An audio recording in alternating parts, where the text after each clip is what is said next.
န်ကောက်မှာ baking class သွားတက်တာလေးကို share လုပ်ပေးထားပါတယ်ဒီနေရာမှာ register လုပ်ပါမယ်ပြီးလို့ရှိရင်သင်တန်းနေရာကိုသွားပါတယ်ဒါသင်တန်းကပေးထားတဲ့ပစ္စည်းတွေပါ instruction စာတွေက English လိုပါထိုင်းလိုမဟုတ်ပါဘူးလွယ်ကူရိုးရှင်းရေးထားလို့နားလည်ရလွယ်ပါတယ်သင်တန်းမဲ့နေရာဒီနေ့ကိုနဲ့တူတက်ရမယ်သင်တန်းသူတွေပါ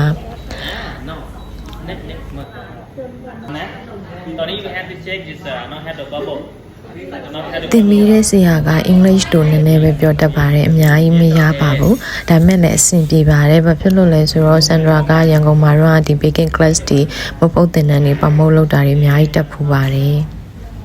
သင်တန်းကတရက် course ပါပဲမနက်7:00နာရီနဲ့ညနေ4:00နာရီထိပါ lunch time ပြီးပါတယ်သင်မိတာ3မျိုးပါ double formish cheesecake caramel custard ရယ် cream acta ရယ်ပါ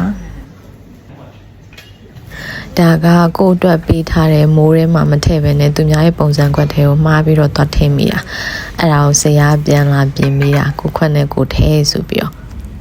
ပြီးနာတယောက်ကတယုံမလေးကိုလိုပဲ English လိုပဲရထိုင်းစာမရအောင်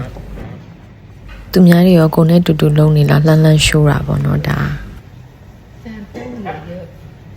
ทำสีไหมสวยมาก